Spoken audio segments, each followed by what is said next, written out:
Movie की शुरुआत में हम कूपर नाम के एक आदमी को देखते हैं जो अपनी बेटी राइली के साथ एक फेमस सिंगर लेडी रेवन के कॉन्सर्ट में जा रहा होता है, क्योंकि राइली रेवन की बहुत बड़ी फैन है और कूपर अपनी बेटी को खुश करने के लिए इस कॉन्सर्ट में आया है, क्योंकि वो अपनी बेटी को सबसे ज्यादा प्यार करता है। अब जिस कॉन्सर्ट में ये लोग जा रहे थे, उस कॉन्सर्ट में लगभग 20,000 से भी ज्यादा लोग आए होते हैं। कूपर ने इन दोनों के लिए सबसे आगे की सीट बुक की होती है ताकि राइली अपनी फेवरेट सिंगर के कॉन्सर्ट का मजा नजदीक से ले सके। अब जब वो लोग एंट्री करके अंदर जा रहे होते हैं, तभी कूपर नोटिस करता है कि इस बिल्डिंग में बहुत ही ज्यादा सिक्योरिटी और पुलिस फोर्स लगी हुई है और पुलिस वाले किसी भी आदमी को उठाकर पूछताछ के लिए लेकर जा रहे थे। ये देखकर कूपर थोड़ा परेशान हो जाता है, जैसे उसे किसी चीज का डर हो। अब वो क्यों परेशान हो रहा है, ये हमें आगे पता चलेगा। अब कुछ देर बाद कॉन्सर्ट लगभग स्टार्ट हो गया था। राइली के साथ बाकी सारे फैंस जोर जोर से रेवन का नाम चिल्ला रहे थे। वही कूपर राइली से कहता है कि वो वॉशरूम जा रहा है, तब तक तुम एंजॉय करो। दरअसल कूपर बहाना बनाकर यहाँ से निकलना चाहता था। अब वो वहां से निकल जाता है। इसके बाद वो अपने मोबाइल के सिग्नल टाइम हो जाता है, इसलिए सब लोग कुछ खाने पीने के लिए बाहर आ जाते हैं।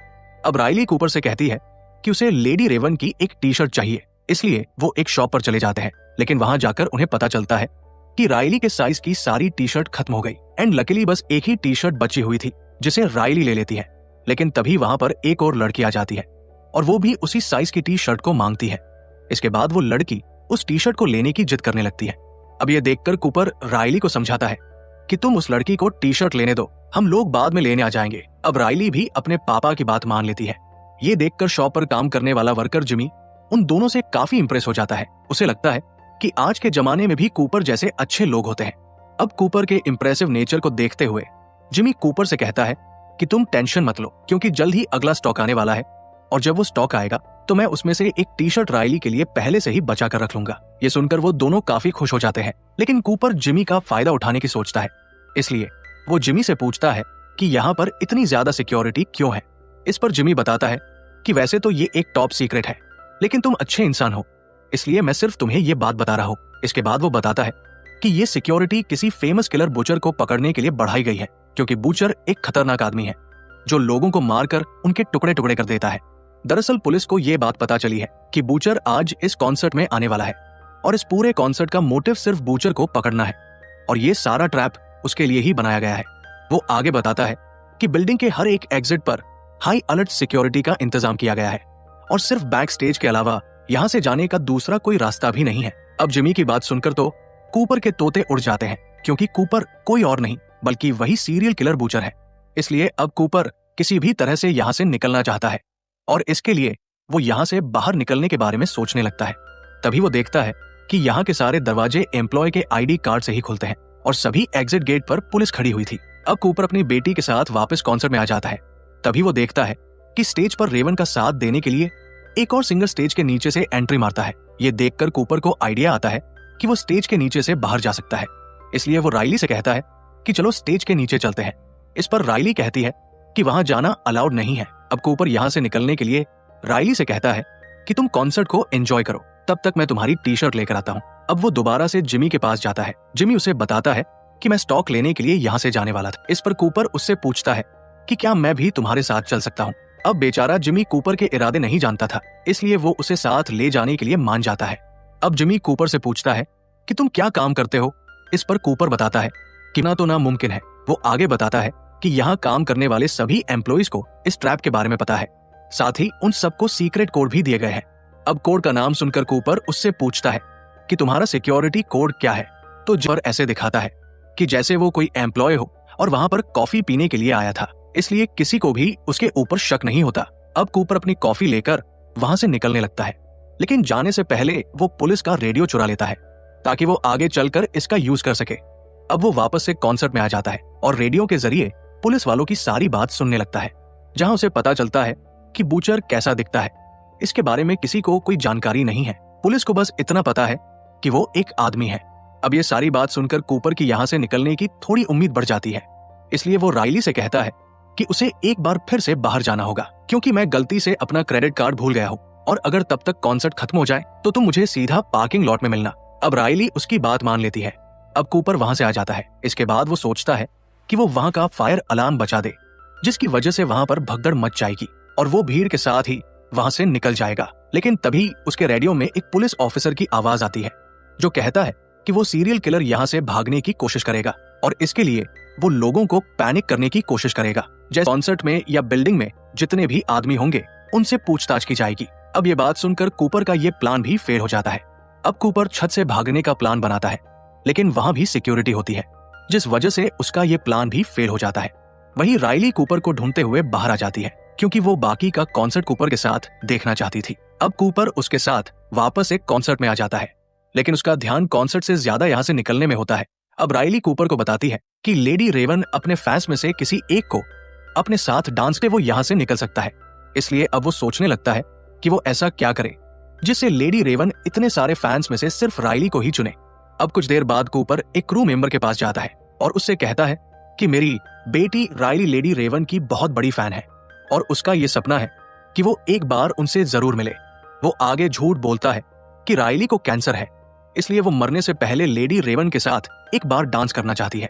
अब कूपर की इमोशनल बातें सुनकर उस क्रू मेंबर को उस पर तरस आ जाता है, इसलिए वो लोग राइली को ही ड्रीम गर्ल बना देते हैं जिसके साथ लेडी रेवन डांस करेंगी। अब कुछ देर बाद कूपर राइली के साथ स्टेज के पास जाता है, जहां पर लेडी रेवन राइली को अपने पास बुलाकर उसके साथ डांस करती है। तभी कूपर देखता है कि एक लड़की बेहोश होने वाली थी, तो कूपर जल्दी से उसे उठाकर मेडिकल रूम में ले जाता है। क्रू मैनेजर देखती है कि कूपर कितना अच्छा इंसान है। अब डांस खत्म करने के बाद राइली भी नीचे आ जाती है।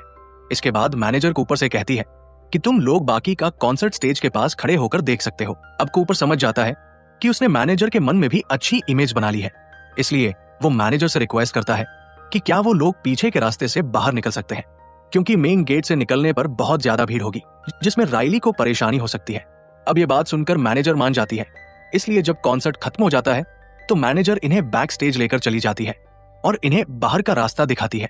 लेकिन कूपर देखता है कि वहां पर भी बहुत ज्यादा पुलिस मौजूद है, यानी कि यहाँ से निकल पाना भी मुश्किल है।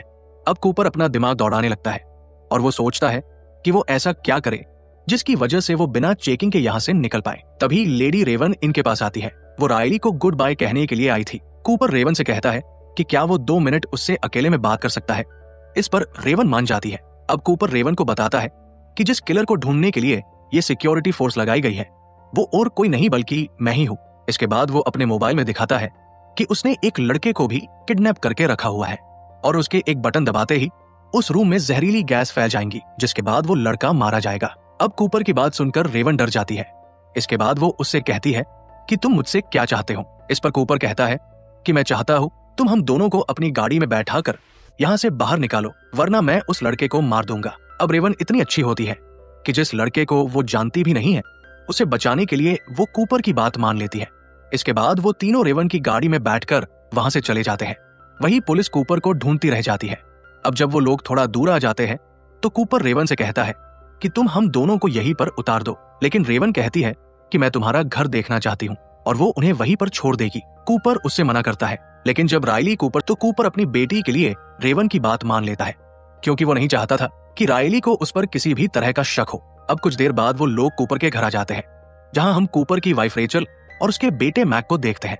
असल में कूपर की फैमिली में किसी को भी नहीं पता कि कूपर एक कातिल है। वही कूपर रेवन को धमकी देता है कि अगर उसने धोखे से भी पुलिस को बुलाने की कोशिश की या फिर उसकी फैमिली को कुछ भी बताया तो वो उस लड़के को मार देगा। अब थोड़ा टाइम बीत जाने के बाद कूपर कहने लगता है आपको देरी हो रही होगी, इसलिए आपको यहाँ से जाना चाहिए। लेकिन जाने से पहले रेवन कहती है कि मैं एक बार तुम्हारे पियानो को बचाना चाहती हूँ। इसके बाद वो राइली के साथ बैठकर पियानो बजाने लगती है। रेचल कूपर से वीडियो रिकॉर्डिंग करने के पास रख सके। अब कूपर भी एक अच्छा पिता बनने की एक्टिंग करने लगता है और वो उनकी वीडियो बनाने लगता है। अब जैसे ही गाना खत्म होता है तो रेवन कूपर का फोन छीनकर बाथरूम में जाकर खुद को लॉक कर लेती है। कूपर जोर जोर से दरवाजा पीटता है और उससे अपना मोबाइल मांगता है। अब ये सब देखकर कूपर की फैमिली भी ये समझ जाती है कि जरूर कुछ ना कुछ तो गड़बड़ है, जिस वजह से रेवन ऐसा कर रही है। वही वॉशरूम के अंदर रेवन पुलिस को बुलाने की बजाय सबसे पहले रॉकी से बात करती है और उसकी लोकेशन जानने की कोशिश करती है। इस पर रॉकी बताता है कि मुझे ज्यादा कुछ तो याद नहीं है, लेकिन मुझे इतना ध्यान है कि यहाँ पर एक टूटी हुई शेर की मूर्ति है और इसका जो गेट है वो ब्लू कलर का है। अब रॉकी की बात सुनने के बाद रेवन जल्दी से अपना इंस्टाग्राम खोलती है और लाइव आ जाती है। इसके बाद वो अपने सभी फैंस को रॉकी की बताई गई लोकेशन को ढूंढने के लिए कहती है। वो कहती है कि अगर किसी ने भी ऐसी जगह देखी है तो तुम उसका दरवाजा तोड़कर अंदर चले जाओ और उस लड़के को बचा लो, और जिसने भी ऐसा किया तो मैं खुद उसको इनाम देने आऊंगी। अब रेवन की इतनी बात सुनने के बाद ही उसके सारे फैंस अलर्ट हो जाते हैं और उस जगह को ढूंढने लगते हैं और जल्द ही कुछ लड़कों को वो जगह मिल जाती है। इसके बाद वो लोग रॉकी को बचा लेते हैं। ये देखकर रेवन को काफी अच्छा लगता है। अब रेवन अपने ड्राइवर को कॉल करके कहती है कि जल्दी से पुलिस को यहाँ पर बुलाओ। वहीं कूपर मास्टर की का यूज करके वॉशरूम के अंदर आ जाता है, जबकि उसने अपनी पूरी फैमिली को ऊपर वाले रूम में बंद कर दिया था। इसके बाद वो रेवन से अपना मोबाइल लेता है, जहां वो देखता है कि रॉकी वहां से जा चुका है। ये देखकर कूपर को रेवन पर बहुत गुस्सा आता है, इसलिए रेवन को सबक सिखाने के लिए वो उसे अपनी कार में बैठाकर वहां से भागने लगता है। लेकिन तभी उसकी फैमिली सामने आ जाती है। दरअसल वो लोग खिड़की के रास्ते से बाहर निकल गए थे। अपनी फैमिली को देखकर कूपर भी रुक जाता है, लेकिन उसे बिल्कुल भी यकीन नहीं होता कि इतना स्मार्ट होने के बाद भी उसने इतनी बड़ी गलती कैसे कर दी। अब रेवन मौके का फायदा उठाकर जल्दी से बाहर निकल जाती है और कूपर की फैमिली के पास चली जाती है। इसके बाद कूपर आती है, जिन्होंने कूपर के घर को चारों तरफ से घेर लिया था। वहीं रेवन भी अब अपनी कार में जाकर बैठ जाती है। तभी एक पुलिस वाला उसके ड्राइवर के पास आता है और उससे कहता है कि तुम बाहर निकलो, रेवन को मैं घर पर छोड़ दूंगा। अब रेवन वहां से चली जाती है। वहीं दूसरी तरफ पुलिस ऑफिसर जब कूपर के घर में जाते हैं तो उन्हें वहां पर कोई नहीं मिलता, क्योंकि कूपर पहले ही टनल के रास्ते से वहां से जा चुका था और जो पुलिस वाला रेवन को यहाँ से लेकर गया था वो और कोई नहीं बल्कि कूपर ही होता है। अब कूपर रेवन को हथकड़ी पहना देता है और उससे कहता है कि अब तुम्हें तुम्हारी चालाकी की सजा मिलेगी और मैं तुम्हें ऐसी जगह लेकर जाऊंगा जहां से तुम कभी वापस नहीं आ पाओगी। कूपर की बात ही है और लोगों को यकीन हो जाता है कि ये गाड़ी रेवन की है, जिस वजह से वो लोग रेवन की गाड़ी को आगे गाड़ी से बाहर निकल जाती है। अब कुछ देर बाद जब पुलिस गाड़ी के पास आती है तो कूपर वहां नहीं मिलता, क्योंकि वो तो पहले ही भीड़ का फायदा उठाकर यहाँ से जा चुका था। अब अगले सीन में हम रेचल को देखते हैं, जो किचन में खाना बना रही होती है। तभी कूपर भी वहां आ जाता है। कूपर को देखकर रेचल खुश होने की बजाय सहम जाती है। दरअसल कूपर को पता चल गया था कि पुलिस को बूचर की खबर देने वाला इंसान और कोई नहीं बल्कि उसकी वाइफ रेचल है। अब रेचल भी समझ जाती है कि कूपर उसे नहीं छोड़ने वाला है, क्योंकि वो काफी पहले से कूपर की सच्चाई जानती थी। लेकिन उसे लगता था कि एक दिन कूपर सुधर जाएगा, और जब कूपर अपनी आदतें नहीं बदल पाया तो रेचल ने उसे पुलिस के हवाले, जिस वजह से जल्द ही वो बेहोश होने लगता है। लेकिन नशे की हालत में भी वो रेचल को मारने की कोशिश करता है। इसी दौरान पुलिस वहां पर पहुंच जाती है और कूपर के ऊपर ट्रेजर गन से शूट करने लगती है, जिस वजह से कूपर वही ढेर हो जाता है और फाइनली कूपर को अरेस्ट कर लिया जाता है। अब जाते हुए कूपर राइली की साइकिल को पड़ा हुआ देखता है, जिसके बाद वो उसे खड़ा कर देता है। इसी दौरान मैक और राइली भी वहां आ जाते हैं। राइली भागते हुए अपने पापा को गले लगाती है। इसके बाद कूपर को वहां से ले जाया जाता है। अब मूवी के लास्ट सीन में हम देखते हैं कि कूपर के पास वायर होती है, जिसकी मदद से वो अपनी हथकड़ी खोल लेता है। दरअसल जब कूपर ने राइली की साइकिल उठाई थी तभी उसने वो वायर अपने पास छिपा ली थी, जिसका यूज करके उसने अपनी हथकड़ी खोल ली। इसके बाद वो हंसने लगता है, यानी कि उसकी इस स्माइल का मतलब था कि वो अब पुलिस को चकमा देकर यहाँ से भागने वाला है। और कूपर की इसी स्माइल के साथ हमारी ये मूवी यहीं पर खत्म हो जाती है। उम्मीद है आपको ये मूवी पसंद आई होगी। ऐसी और भी वीडियोस देखने के लिए बने रहे हमारे साथ। मिलते हैं अगली वीडियो में। राधे राधे।